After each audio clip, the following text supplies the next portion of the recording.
final de semana, gente, vocês puderam perceber que aconteceu um acidente de helicóptero na região do Azerbaijão, né, que acabou levando à morte de toda a comitiva do governo do Irã, que estava dentro daquele helicóptero, incluindo o presidente do Irã e o ministro das Relações Exteriores. Nesse helicóptero estava o presidente do Irã, que é um cara chamado Ebrahim Raisi.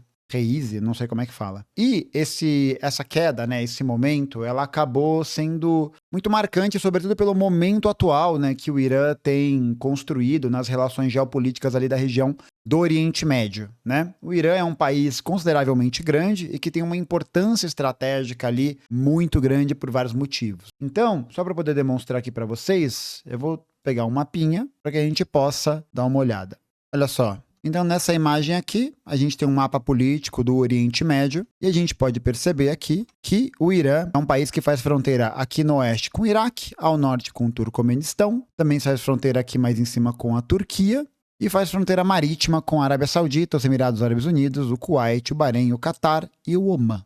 Então, o Irã é um país que tem um controle estratégico de uma região muito importante, que é essa passagem aqui da saída do Golfo Pérsico para o Golfo do Omã. Essa saída aqui, ela é muito importante porque ela é uma das principais saídas de exportação do petróleo que sai da Arábia Saudita e pode navegar por águas internacionais, né? Então, nos últimos tempos, o Irã tem controlado com mais firmeza essa saída. Tem um nome para esse estreito aqui que eu esqueci o nome agora. Mas esse estreito aqui, que é controlado pela Marinha Iraniana, é um estreito muito importante para a economia aqui regional. E o que acontece é que o Irã sempre foi um país muito visado pelas potências internacionais, né? Eu não vou fazer aqui um remonte da história, né, muito antiga do Irã e tal, porque eu acho que não é o momento exatamente para a gente conseguir fazer isso. Mas é importante a gente perceber Estreito de Hormuz, obrigado. O Irã controla o Estreito de Hormuz. Mas é muito interessante e importante a gente perceber que, historicamente, o Irã ele é uma área muito estratégica para esse local, né? Ele tem um peso estratégico muito grande. Sobretudo porque ele é um país que está localizado bem na fronteira aqui da Eurásia, né? Então ele está bem nessa área de transição aqui da Europa, né? Desse circuito aqui da tríplice fronteira entre a África, a Europa, mais aqui para cima, e a Ásia. Então ele está bem nesse estreito, que é uma passagem muito importante. É um lugar que tem muita oferta de recursos naturais para poder ter seu desenvolvimento econômico. É, como eu havia comentado, um local que vai ter um acesso tanto ao Mar Cáspio, né, para poder ter a transição de mercadorias vindas aqui dessa região do norte da Ásia Central, quanto do Golfo Pérsico e quanto também do Mar Vermelho. O Mar Vermelho não diretamente pelo Irã, mas atualmente lá no Iêmen, se vocês lembrarem, né, a gente até fez um vídeo a respeito disso, que hoje o grupo Ansar Allah, que é um grupo aliado do Irã, né, um grupo que tem o apoio do governo iraniano, faz o controle desse estreito, né, que é um estreito que foi fechado, justamente como uma forma de demonstrar solidariedade e apoio ao povo palestino que estava sendo massacrado nas guerras perpetuadas por Israel. Então, o que acontece é que o Irã ele tem esse acesso marítimo muito importante, e aqui, justamente por ele estar nessa posição estratégica, né, de conexão da Eurásia, ele tem a capacidade de desenvolver vários fatores na linha de comunicação entre esses vários países. Então, o Irã é um lugar bastante importante dentro desse cenário da geopolítica. Só para a gente poder começar daí, tá?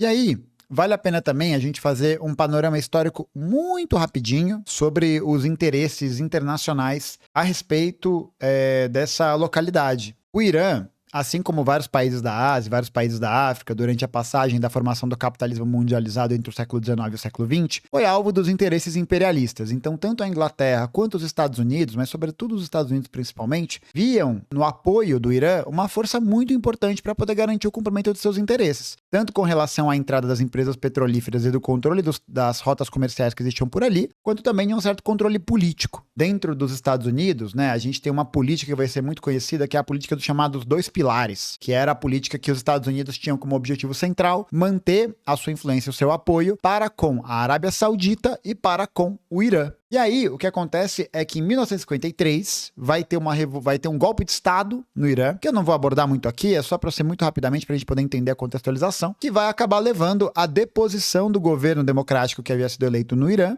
e vai subir ao poder o Shah Reza Pahlavi. O Shah Reza Pahlavi, eu nunca sei como é que se fala o nome desse cara, peraí. Pahlavi.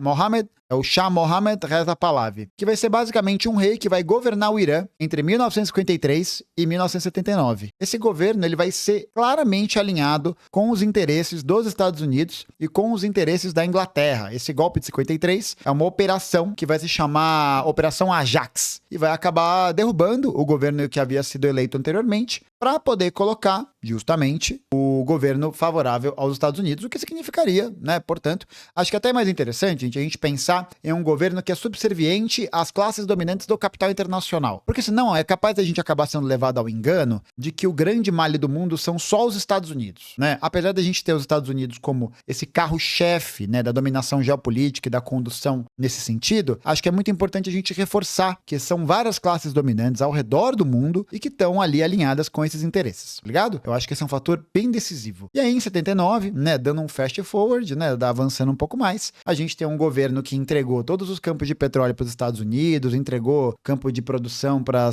essas forças do capital dominante e tal. E em 79, acaba acontecendo a Revolução Iraniana, a Revolução Islâmica Iraniana, que vai retirar o Shah Reza Pahlavi do poder e vai instalar uma república islâmica, que vai ser governada, que vai ser controlada pelo Ayatollah Khomeini. Ayatollah Khomeini, que era uma pessoa muito importante dentro do circuito da religiosidade islâmica, um homem de origem xiita, e que vai ser um contraponto muito importante para as forças dominantes daquele período. Lembra daquela política de 2 pilares que eu havia comentado? Que se baseava na permanência das alianças com o Irã e com a Arábia Saudita? Quando essa aliança é quebrada, os Estados Unidos passam a ter um grande problema, que é justamente o fato de que um dos maiores países ali daquela região, do Oriente Próximo, do Oriente Médio, passa a se declarar como um país que não vai se submeter às exigências completas por parte dessas forças dominantes, justamente para poder construir e consolidar uma política contra-hegemônica. Aqui, vale a pena a gente ressaltar que eu estou tratando da política do Irã como uma política contra-hegemônica, para a gente não confundir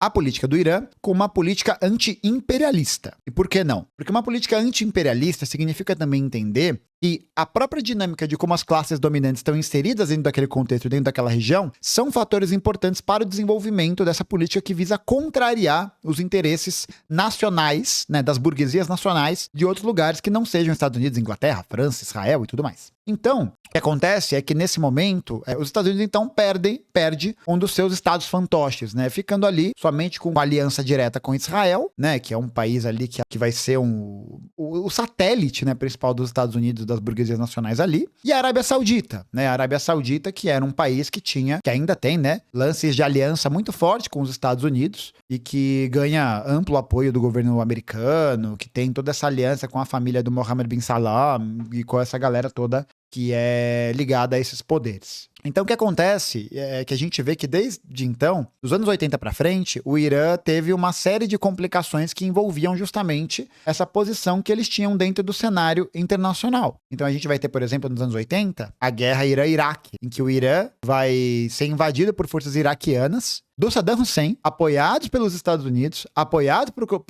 por coligações ocidentais, que visavam justamente enfraquecer esse poderio de autonomia que existia em relação ao Irã. E aí isso vai acabar não dando certo, né, num certo sentido, essa guerra ela acaba não conseguindo desestabilizar o Irã dessa maneira, e aí a gente vai ter, a partir desse momento, o Irã como esse país que vai ser colocado dentro do plano das grandes sanções econômicas, né, então é um país que vai ter sempre essa visão muito do Ocidente, né, como um país terrorista, que impede os direitos humanos, um país retrógrado, parará, piriri, pororó. O que acontece é que a partir dos anos 90, na virada dos anos 2000, o Irã passa a desenvolver o seu programa nuclear, né? E esse auge do desenvolvimento do programa nuclear vai acontecer na época o presidente era o Mahmoud Ahmadinejad, o presidente do Irã, né? O líder supremo do Irã é o Ali Khamenei, né? Que é o Ayatollah. Então é ele que tem as decisões finais com relação aos assuntos de Estado do Irã. Mas esse programa de aceleração de desenvolvimento nuclear começa a acontecer a partir do governo Ahmadinejad,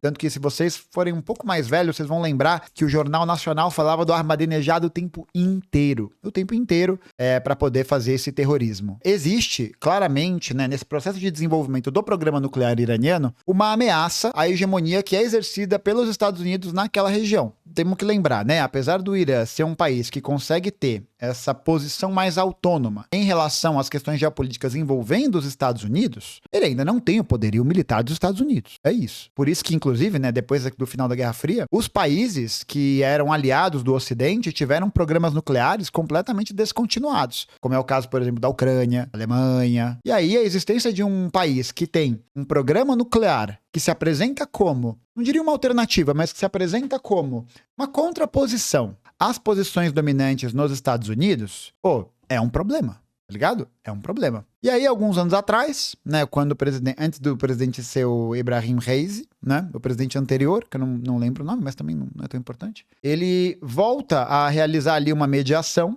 para poder descontinuar, né, fazer o acordo de não proliferação de armas nucleares, o que envolveria uma diminuição no campo do desenvolvimento do campo nuclear iraniano. É claro que a gente precisa também lembrar que o desenvolvimento do programa nuclear é um desenvolvimento de produção energética, acima de tudo. Inclusive, vai avançar o programa nuclear, né? A gente precisa de energia nuclear porque é uma forma de geração de energia excelente, muito limpa e que é, enfim, né? Soberania nacional, né? Te garante um lugarzinho ali de autonomia frente às agressões internacionais, né? Por que ninguém mexe com a Coreia Popular? Né? Porque a Coreia Popular tem o foguete do Buzz Lightyear, que pode mandar a Califórnia pro infinito e ao além, né?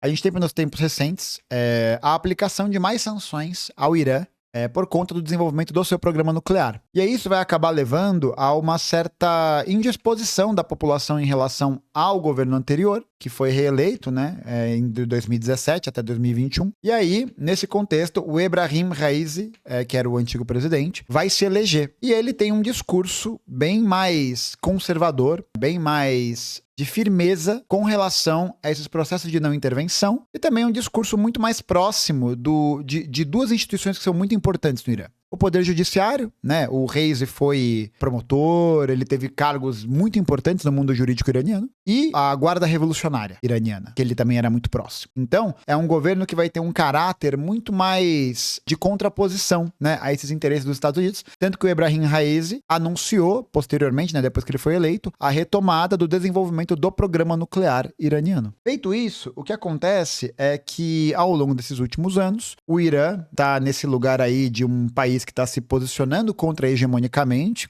em relação aos Estados Unidos e ao Império Britânico. E aí a gente tem, né, fast forward de novo, o nosso avanço para a guerra perpetuada em Gaza por Israel. Então o que acontece é que quando Israel responde, né, ao avanço da Operação Tempestade no Deserto feito pela Frente Nacional de Libertação da Palestina, o Irã vai ser um dos países que vai se posicionar em solidariedade aos palestinos, mas sem enviar nenhuma tropa e sem enviar nenhum tipo de recurso. A gente tem outros movimentos que estão historicamente alinhados com os palestinos e que serão as vozes de maior resistência nesse processo. A gente tem o Hezbollah, que já se envolveu, né, que é um partido que tem um braço armado, tal qual o Hamas. Eles se envolveram já em relação à luta contra a invasão de Israel no sul do Líbano, por exemplo, na guerra civil libanesa. A gente tem o Ansar Allah, o movimento Ansar Allah, que também é conhecido como Houthis, né? Na mídia em geral, eles são chamados de Houthis, que é a galera que controla a parte ocidental ali do Iêmen, né? Você tem o próprio Hamas, você tem a própria Frente Nacional de Libertação da Palestina, que inclui o Hamas, né? Que inclui a FPLP, que é a Frente Popular de Libertação da Palestina, e outras organizações que estão juntas na resistência à invasão do inimigo sionista. E aí, é claro, os Estados Unidos se posicionaram, né, até pouco tempo atrás, de maneira reiterada, né, ao lado de Israel. E Israel, além de provocar os vários ataques, né, a covardia do sionismo colonialista, que ataca hospital, escola, mercado e tal, Israel também se posicionou de uma maneira para tentar consolidar a sua hegemonia no Oriente Médio. Então, tem até aquela imagem bem famosa, né, eu vou até colocar aqui para vocês verem. Então aqui, ó, o Adolf Netanyahu já mostrando aqui a nova configuração do ensino médio, ó, do Oriente Médio, em que Israel já aparece tendo conquistado todo o território de Gaza e da Cisjordânia. Então existe um plano, claro, né, evidente por parte das forças sionistas em consolidar uma dominação territorial pela região, o que significa a obtenção e a consolidação de um espaço vital sionista. Existe esse discurso e o Irã foi um dos países que se posicionou contrariamente a esse processo, né? Em solidariedade aos palestinos, mas também porque a consolidação de uma grande Israel é um problema geopolítico para o Irã, tendo em vista que o Irã é um país que é visado pelas forças hegemônicas do Ocidente para ser um país minado. Então, o que acontece é que essas tensões elas foram crescendo, sobretudo porque Israel ataca e ninguém fala nada, tadinho Israel, tão pobre, tão peitudinho. E aí teve um evento específico, né? E isso também, para fazer um parênteses bem rapidinho, vale a pena lembrar que desses países da região, o único que tem um poderio contra-hegemônico mais potente é o Irã. E agora o Irã e a Arábia Saudita estão se aproximando, reatando algumas relações, porque parece interessante para alguns setores da burguesia saudita se aproximar dos iranianos e das forças politicamente dominantes do Irã para poder vender o petróleo. É isso, né? Por isso que é importante a gente sempre lembrar que o Irã é um país que tem uma política de caráter contra-hegemônico em relação à dominação dos Estados Unidos, da Inglaterra, mas não é um país anti-imperialista que se propõe a derrubar as classes dominantes, as burguesias internacionalmente. Certo? Essas tensões com relação à Palestina aumentaram, né, nos últimos tempos, e vai ter um momento importante nesses últimos tempos, que foi justamente o ataque que foi realizado por Israel ao consulado iraniano em Damasco, a capital da Síria. E isso foi um ato de declaração, não foi um ato de declaração de guerra, mas foi um ato de intervenção na soberania nacional bizarro, assim. É claro, né? Nada acontece feijoada, porque Israel é o protegido do demônio do mundo, né? E aí, o Irã, posteriormente, junto com seus aliados, né, em solidariedade aos palestinos, lançou uma série de ataques com drones, mísseis e tal, e a grande maioria foi parada ali naquele domo de ferro, a área de proteção da defesa israelense. Mas nem todo míssil foi interrompido, chegando a atacar uma base aérea, de onde foram lançados os ataques ao consulado, e depois Israel lançou um ataque meio que só para falar que lançou outro ataque, que não teve grandes perdas para nenhum dos dois lados, e ficou por isso mesmo, né? Então essas tensões que estão vindo se acumulando, elas são bastante importantes, porque elas fazem a gente perceber que há um movimento de intensificação dessas tensões regionais. E aí, o presidente do Irã, o Ebrahim Raisi, estava saindo de uma reunião que ele teve no Azerbaijão, que é um país, inclusive, que é apoiado pelos Estados Unidos e por Israel, é um país que tem apoio de Israel e dos Estados Unidos, e que recebe armas de Israel e dos Estados Unidos para poder dar continuidade ao massacre na região de Nagorno-Karabakh, que era uma região dentro do Azerbaijão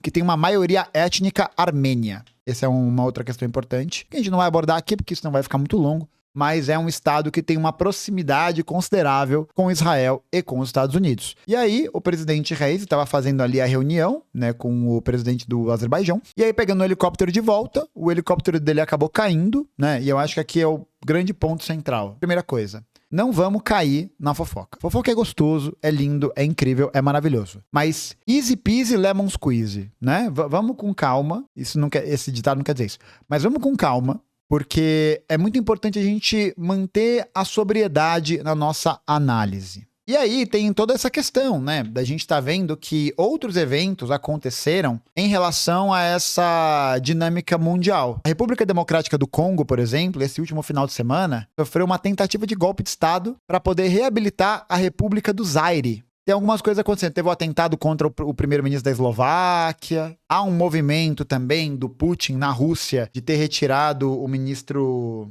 de ter trocado o ministro da Defesa, de ter trocado algumas posições-chave. Então, o que eu diria, né, com relação a essa análise toda, é para a gente poder ficar atento. Porque isso representa uma nova escalada do tensionamento. E que Israel, né, claro, daqui a pouco vai ter vídeo do professor Roque, pode anotar, vai ter vídeo do Roque, do Lash, da puta que eu pariu, falando que, o Irã, essa teocracia islâmica retrógrada e blá blá blá, todo aquele papo orientalista pra caralho, que só aquela posezinha de terno safado sabe fazer, né? Mas então, o que eu acho que é importante a gente entender é que nesse momento, esse processo de tensionamento tá deixando cada vez mais evidente que há uma crise mundial em curso.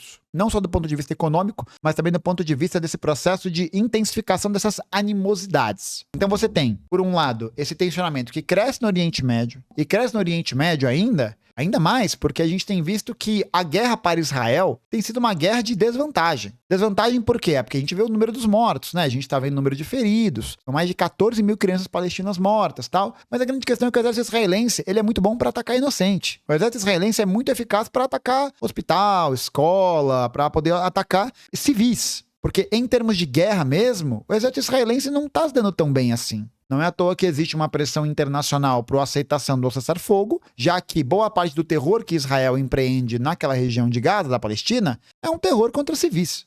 É um terror contra civis. E aí os Estados Unidos se abstiveram em relação ao voto do cessar-fogo, que foi votado pelos países, né? Foi proposto por países que estão fazendo ali a mediação, que inclusive o Hamas aceitou o cessar-fogo e Israel não aceitou o cessar-fogo. E esse havia sido o último aviso do Hamas para poder entregar os reféns israelenses com vida para o país. E uma coisa que é muito importante também nesse cenário e que a gente está vendo que faz muito sentido analisar com relação a essa questão do Irã, que é o fato de que toda a economia dos Estados Unidos depende da posição dos Estados Unidos como um agente protagonista da forma de circulação monetária, do Fed, das taxas de juros e tal. Lembrando que boa parte da economia mundializada, né, ela não é mundial, ela não é dolarizada. Mas a moeda que acaba sendo utilizada como lastro de valor para outras moedas que existem no mundo é o dólar. Então é muito importante para os Estados Unidos que haja uma estabilidade do dólar, e essa estabilidade do dólar significa também outras coisas, né, como controle econômico de recursos, né, controle econômico de materiais que garantam essa soberania total. E esse é um outro ponto que tem pegado muito nos Estados Unidos atualmente. O fato de que a inflação dos Estados Unidos está sendo muito puxada,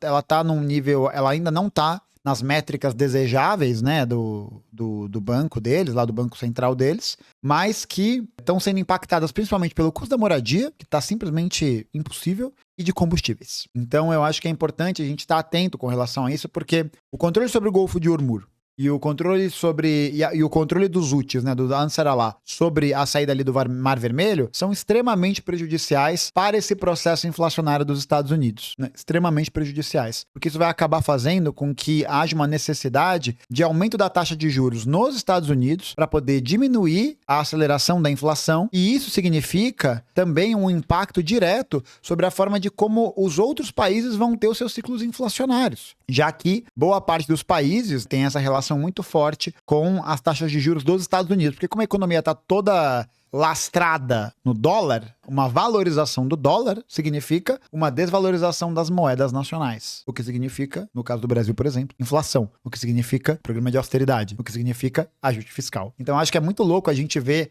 por essa perspectiva, sabe?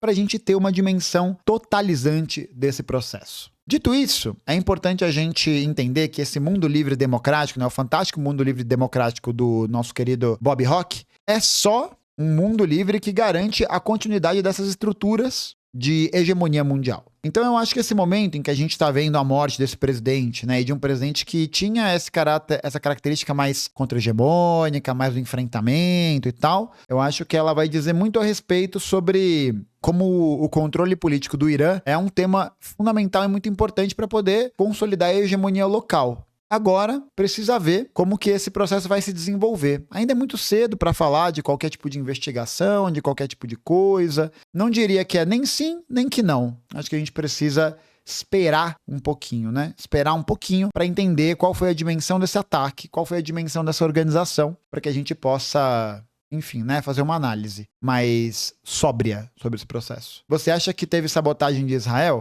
Olha, eu acho que é cedo para falar. Eu diria que é cedo para falar. A gente não pode duvidar de nada, tá ligado? Eu acho que a gente precisa se colocar no campo do não questionamento, da não dúvida em relação a isso, e também no próprio campo de entender que a gente não pode sair por aí falando isso. É isso, assim. Tá ligado?